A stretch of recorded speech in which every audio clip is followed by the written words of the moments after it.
கடைசியில உன்கிட்ட வந்து கையேந்தி நிக்கிற மாதிரி என் பொழப்பு ஆயிடுச்சு. ஏன் நீ இப்படி எல்லாம் பேசுறீங்க? என்ன வேணும்னு சொல்லுங்க. உன் கையால கொஞ்சம் விஷம் வாங்கி கூட. அண்ணி, பின்ன எனக்கு என்ன வேணும்னு நீ கேக்குற அளவுக்கு என் நிலைமை மாறி போயிடுச்சுல்ல. உன்கிட்ட விளக்கம் சொல்லி பணத்தை கையில வாங்கி செலவு பண்ணணுங்கிறப்போ அப்படியே சூசைட் பண்ணிக்கலாம்னு தோணுது. ஆனா அதனால என்ன பிரயோஜனம்?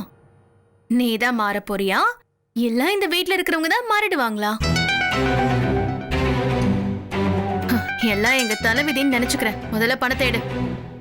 அண்ணி, எதுக்கு பணம், எவ்வளவு பணம்னு சொல்லிட்டீங்கன்னா நான் அதை அப்படியே நோட்ல எழுதிட்டு உங்களுக்கு பணம் கொடுத்துருவேன். நீ நோட்ல எழுதிப்பியோ இல்ல செவுத்துல கோடு போட்டு வச்சுப்பியோ அத பத்தி எல்லாம் எனக்கு கவலை இல்ல. சீக்கிரம் சீக்கிரம். அண்ணி, எதுக்குன்னு நான் கணக்க சொல்லணும்ல. சாரி, நான் உங்களை கஷ்டப்படுத்தணும்னு இதை கேட்கல. நீங்களே இந்த இடத்துல இருந்தா இப்படிதான் நடந்துக்குவீங்க இல்லையா? நான் ஒன்னும் உன்ன மாதிரி கேவலமா டாக்டர் கிட்ட போறதுக்கெல்லாம் கணக்கு பார்க்க மாட்டேன். நீ இப்படி பயந்து பயந்து அவங்க சொல்ற மாதிரி தான் காசு பணம் கொடுப்ப. அதை எழுதி காமிக்கிறதா இருந்தா அவங்க இதுக்கு சாவி கத்த உன் கையில கொடுக்கணும். அவங்க குடும்ப பொறுப்ப உன்கிட்ட கொடுத்துருக்காங்கன்னு நினைச்சியா? வீட்டுக்கு ஒரு அக்கௌண்டன்ட் அப்பாயிண்ட் பண்ணிருக்காங்க. செலவு பண்ணிட்டு கணக்கு எழுதி அவங்க கிட்ட காமிக்கிற வேலை அதானே? நீ எப்படியோ இருந்துட்டு போ, அது உன்னோட தலையெழுத்து. எனக்கு இப்ப பணம் வேணும், அவ்வளவுதான். எவ்வளவு அண்ணி? 4000. என்ன காரணம் எழுதணும்? இப்பதானே சொன்னேன். நீங்க சொன்ன மாதிரியே ஒரு அக்கௌண்டன்ட்டா கேக்குறேன். அப்படியா? எனக்கு ஃபேஷியல் பண்ணணும், மெனிக்யூர், பெடிக்யூர், இந்த மாதிரி நிறைய வேலை இருக்கு. என்ன யோசிக்கிற? இல்லன்னு சொல்றதுக்கு என்ன காரணம் சொல்லலாம்னு யோசிக்கிறியா? இல்ல இல்ல அண்ணி, நான் பணம் தரேன். உங்களுக்கு பியூட்டி பார்லர் போகணும், அவ்வளவுதானே? எனக்கு தெரிஞ்ச இடம் ஒண்ணு இருக்கு, அங்க போலாமா? ஏய், நீ காசை மிச்சம் படுத்துறதுக்கு கண்ட கண்ட இடத்துக்கு கூட்டிட்டு போய் என் மூஞ்சில விளையாடலான்னு பாக்குறியா? ஐயோ, அப்படிலாம் இல்ல அண்ணி. எனக்கும் ஃபேஷியல் எல்லாம் பண்ணணும்னு ஆசையா இருக்கு. நீங்க கூட வந்து அது தெரிஞ்ச இடமா இருந்துச்சுன்னா கொஞ்சம் சௌகரியமா இருக்கும், அதான். அவ்வளவுதானே? ஓகே, போலாம். எப்ப நீ எங்களை மாதிரி ஃபேஷியல் பண்ணணும்னு யோசிக்க ஆரம்பிச்சிட்டியோ இனிமே உன்னை நல்லபடியா சரி பண்ணிடலாம். எனக்கு ரொம்ப சந்தோஷமா இருக்கு செம்பா. வா போலாம். அண்ணி, ஒரு 2 minutes, நான் வேலையை முடிச்சுட்டு வந்துடுறேன். ஓகே ஃபைன், நான் வெயிட் பண்றேன்.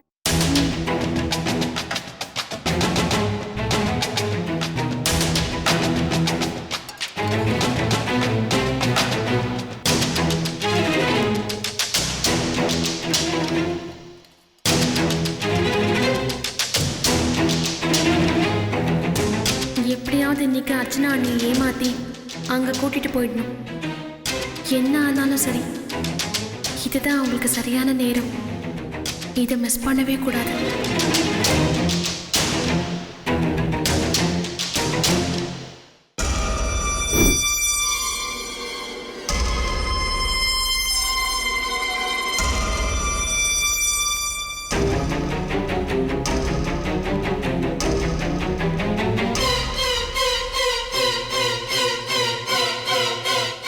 செம்பா, என்ன உடம்பு சரியில்லையா?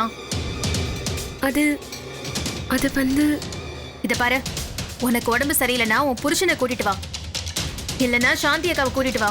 இங்க பாரு, அப்படியே இல்லனா அந்த கிழவி சும்மா தானே வீட்டுல உட்காந்துட்டு இருக்கோம், அதை கூட்டிட்டு வந்திருக்கலாம்ல. என்ன எதுக்கு இங்க கூட்டிட்டு வந்த?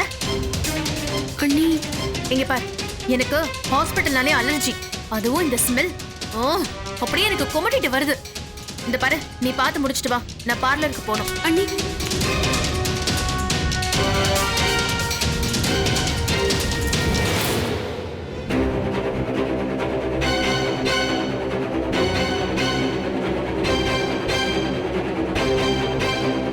ஒரு 10 நிமிஷம் தான் அண்ணி. ஏய், உனக்கு சொன்னா புரியாதா? எனக்கு ஹாஸ்பிட்டல்னாலே அலர்ஜி. நான் கிளம்பணும். அண்ணி ப்ளீஸ் அண்ணி ப்ளீஸ், கொஞ்ச நேரம் பொறுத்துக்கோங்க. டாக்டர் வந்ததும் பார்த்துட்டு உடனே போயிடலாம். ஏய், நீ இருந்து பார்த்துட்டு வா, நான் பார்லர்ல போய் வெயிட் பண்றேன். ஐயோ அண்ணி, நான் டாக்டரை பார்க்க வந்தது எனக்கு இல்ல, உங்களுக்கு.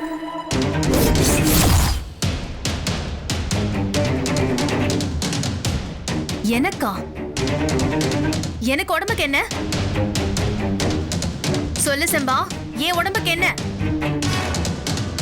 சொல்லு செம்பா, எனக்கு என்ன ஆச்சு? இல்ல டாக்டர் பார்த்து இல்ல, இந்த டாக்டர் ரொம்ப கைராசியானவங்க, ரொம்ப ஃபேமஸ் ஆனவங்க.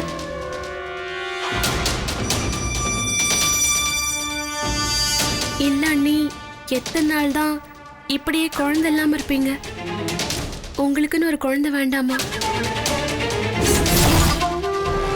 சந்தோஷத்திலே பெரிய சந்தோஷம் ஒரு குழந்தைக்கு தாயாவதுன்னு தான் சொல்லுவாங்க. உங்களுக்கு அந்த சந்தோஷம் வேண்டாமா? அதான் நானா யோசிச்சு இந்த முடிவுக்கு வந்து.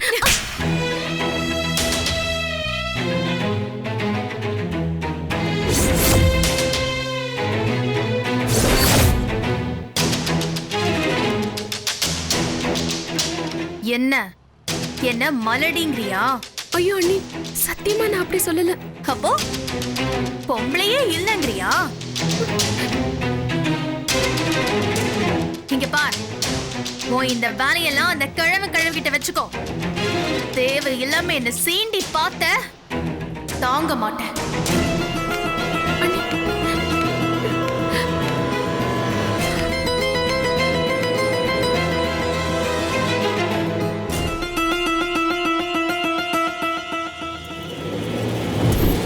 நல்ல காரியம் பண்ண லட்சுமி. நாம நினைச்ச மாதிரியே செம்பாட்ட சாவி கொத்த கொடுத்ததுக்கு அப்புறம் எல்லாமே நல்லபடியா நடக்குது. ஆமாங்க, எல்லாம் ஓ முடிவு தானே. ஆமா. அர்ச்சனா, என்ன பண்ற? இந்த பொருள் எவ்வளவுக்கு போகும்? இதுக்கே உங்களுக்கு இவ்வளவு பதறுதே.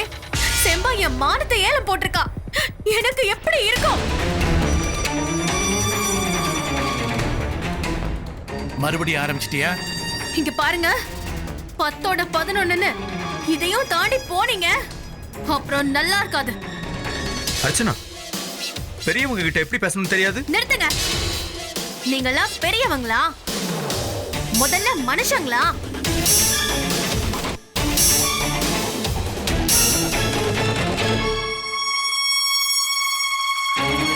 போதும். இத்தனை வருஷம் உங்க வீட்டுல உட்கார்ந்து குடுத்தன நடத்துனதெல்லாம் போதும். என்ன விட்டுருங்க. எங்கேயாவது போய் எப்படியாவது செத்து ஒழிஞ்சு போறேன். ஏய், வாய மூடு.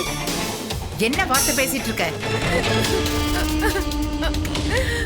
என்ன நடந்துச்சுன்னு சொன்னாதானமா தெரியும்.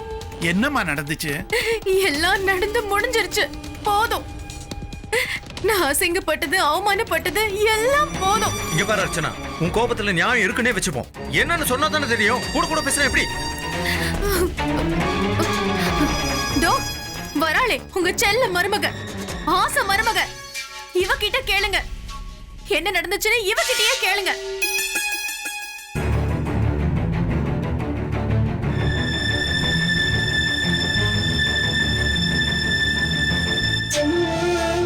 செம்பா, என்னாச்சுமா?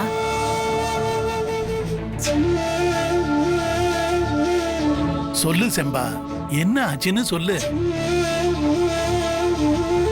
செம்பா, உன் மேல எந்த தப்பு இருக்காதுன்னு நான் முழுசா நம்புறேன். என்ன நடந்துச்சுன்னு சொல்லு. இதுதான் இந்த வீட்ல இருக்கிற பிரச்சனையே. இதுதான்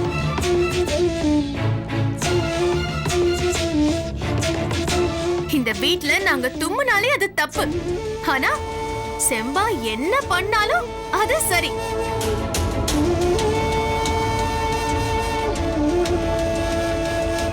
நீங்க இப்படியே சொல்லி சொல்லி வளர்த்ததுனாலதான் இதோ இவெல்லாம் என்ன அசிங்கப்படுத்துற மாதிரி ஆயிடுச்சு.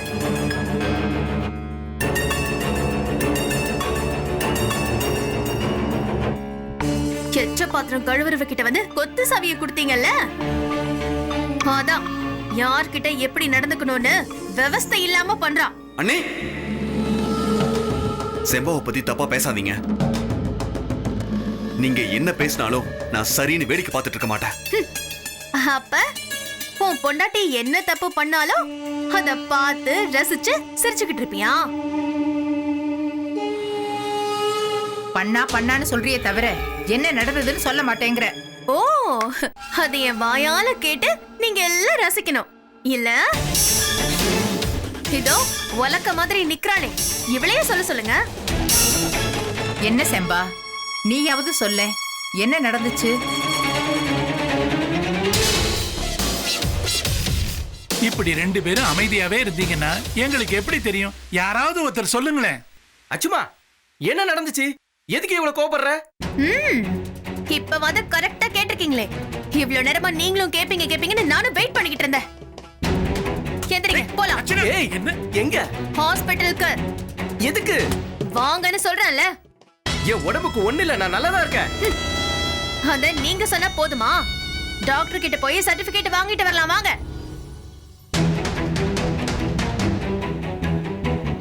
என்ன அச்சுமா? என்ன நொல்ல அச்சுமா? நீங்க ஆம்பளையா இல்லையான்னு டாக்டர் கிட்ட போய் சர்டிபிகேட் வாங்கிட்டு வரலாம், வாங்க. ஏய்,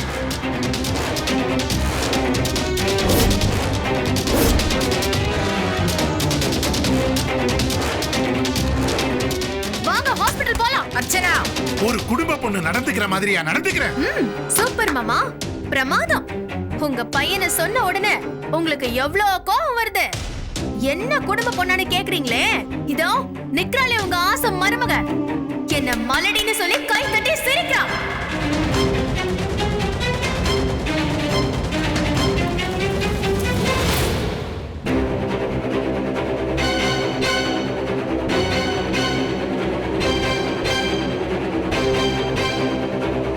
எனக்கு எப்படி இருக்கும்?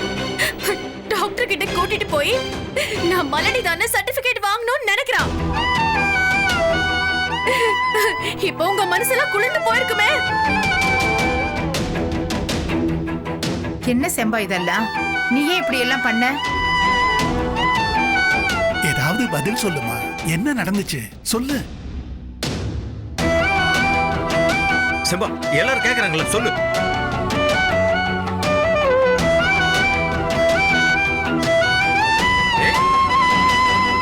பாத்தீங்கல்ல? பாத்தீங்கல்ல எவ்வளவு திமிரா நடந்துக்கிறான்னு? பாத்தீங்கல்ல? நீங்க எல்லாரும் கேள்வி கேக்குறீங்களே, ஏதாவது பதில் பேசலாம்னு பாத்தீங்களா? இதே நானும் வடிவும் பண்ணிருந்தா திமிர் புடிச்சவ, அடங்கா பிடாரி, அப்படி இப்படின்னு சொல்லிருப்பீங்கல்ல. இப்ப இவளை என்னன்னு சொல்ல போறீங்க? அவ கையில சாவிய கொடுத்து இந்த குடும்பத்தை நீதான் பாத்துக்கணும்னு சொன்னீங்கல்ல. இந்த குடும்பத்தை என்ன லட்சணமா பாத்துக்கிறேன் நீங்களும் பாத்தீங்கல்ல.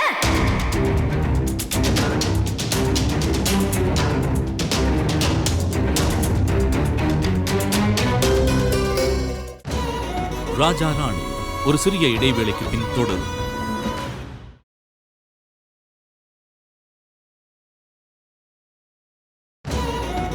ராஜா ராணி தொடர்கிறது. பெரியம்மா,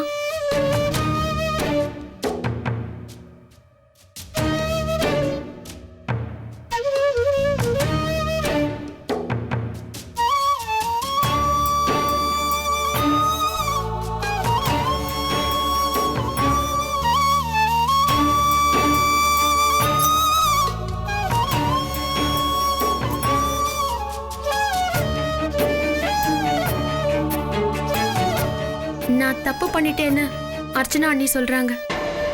தப்பெல்லாம் நான் பண்ணல பெரியம்மா. ஏய் ஏய் ஏய், இங்க பாரு.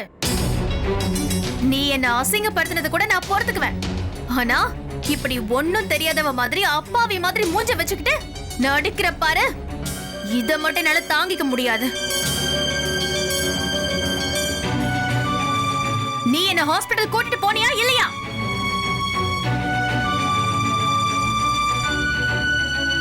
எனக்கு குழந்தை பிறக்குமான்னு டெஸ்ட் பண்ண சொன்னியா இல்லையா?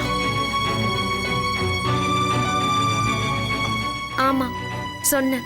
கேட்டுக்கங்க, கேட்டுக்கங்க, எல்லாரும் நல்லா கேட்டுக்கங்க. நான் இதெல்லாம் பண்ணது உங்களை மலடின்னு சொல்றதுக்காக இல்ல.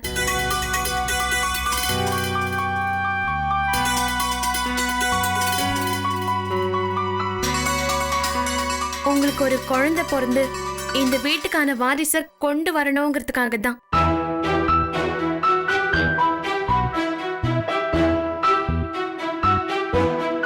பெரியம்மா, நீங்க வீட்டு சாவி கொத்த என்கிட்ட கொடுத்து இந்த வீட்டை நீதான் பராமரிக்கணும்னு சொன்னீங்கல்ல.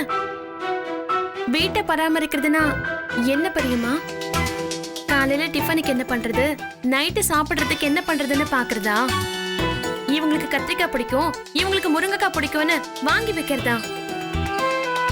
இதுதானே பெரியம்மா நான் 5 வருஷமா பண்ணிட்டு இருக்கேன்.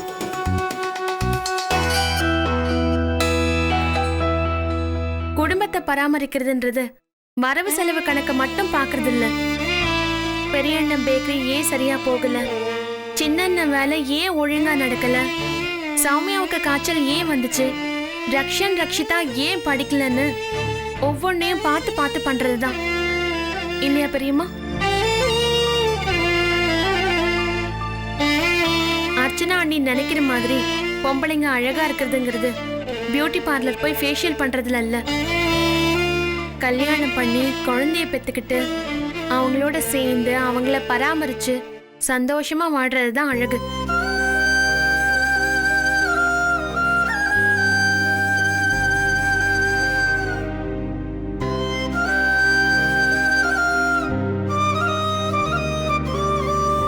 அவங்களுக்கு அந்த அழகை கொடுக்கணும்னு நான் நினைச்சேன். தப்பா?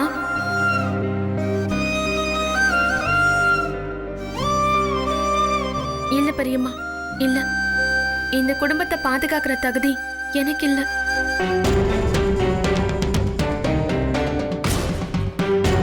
எனக்கு இந்த சாவி கொத்து வேண்டாம். நான் பழையபடியே இருக்கவே இருக்கு எனக்குன்னு என் கிச்சன். அதை மட்டும் நான் பாத்துக்கிறேன். எனக்கு அது மட்டும் போதும். அர்ச்சனா, ஓ நல்லதுக்காக தானே உன்னை டாக்டர் கிட்ட கூட்டிட்டு போயிருக்கா. அதுக்கு இந்த குதி குதிக்கிற? இங்க பாருங்க அத்தை, என்ன அசிங்கப்படுத்தணுங்கிறதுக்காகவே என்ன டாக்டர் கிட்ட கூட்டிட்டு போனா. இப்ப இங்க வந்து நடிச்சிட்டு இருக்கா. வாய மூடு. உன்னை அசிங்கப்படுத்தணும்னா உனக்கு குழந்தை இல்லாத விஷயத்த அடுத்த வீட்லயோ இல்ல அடுத்த தெருவுலயோ போய் உட்காந்து பேசிட்டு இருந்திருப்பா. இப்படி உன்னை ஹாஸ்பிட்டலுக்கு கூட்டிட்டு போயிருக்க மாட்டா. என்னைக்காவது யார்கிட்டயாவது அவ இந்த விஷயத்த பத்தி பேசியிருக்காளா? இல்ல தப்பா ஒரு வார்த்தை சொல்லிருக்காளா? அவ உன்னை நேரா ஹாஸ்பிட்டலுக்கு கூட்டிட்டு போய் நல்லதை பண்ணணும்னு நினைச்சிருக்கா. அதுக்கு நீ நியாயமா சந்தோஷப்படணும். போ, போய் வேலையை பாரு. அத்தை, போன்னு சொல்றேன்ல. அமுதா, உன் பொண்டாட்டிய உள்ள கூட்டிட்டு போ.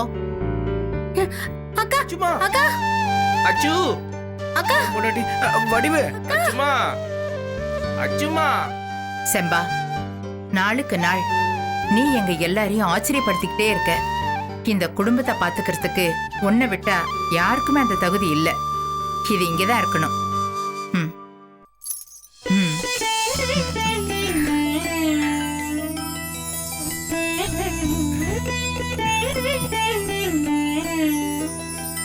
வெரி குட் சம்பா. ஏய், இங்க பாரு. உண்மையிலுமே நீ ஒவ்வொரு நாளும் ஆச்சரியப்படுத்திக்கிட்டே இருக்க. செம்பா நாளே கிரேட்.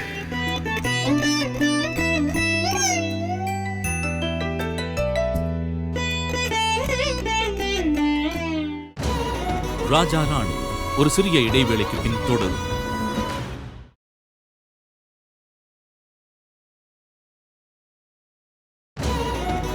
ராஜா ராணி தொடர்கிறது.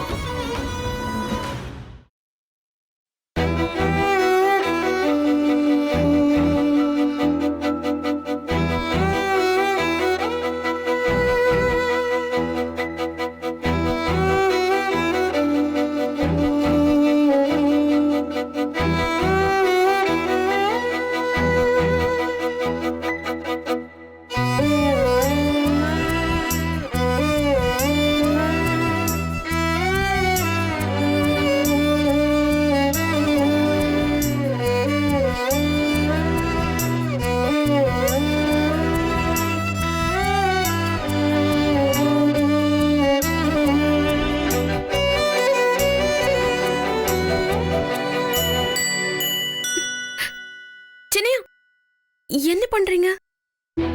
நீ பயப்படுற அளவுக்கு தப்பு ஒண்ணும் பண்ணல. நீங்க போய் ஏன் கால? இதுல என்ன தப்பு இருக்கு? சும்மா இருங்க சின்னையா, இதெல்லாம் தப்பு இல்ல பாவம்.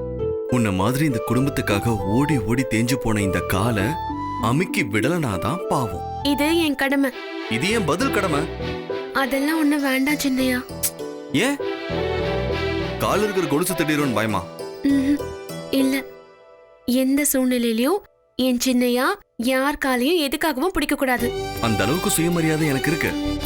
பொண்டாட்டி காலை அமுக்கி விடுறது இதுல வராது. எதுல வராது? இப்போ ஆசீர்வாதம் வாங்குறதுக்காக அம்மா கால்ல விழறோமே, அது தப்பா? பெரியவங்க கால்ல விழுறது தப்பில்ல.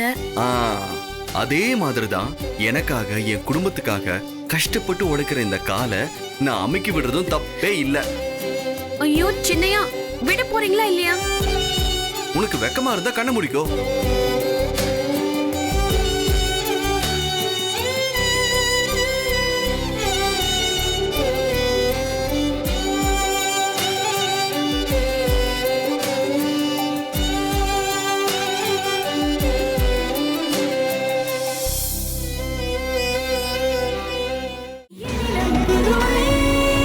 உங்கள் ஸ்டார் விஜய்.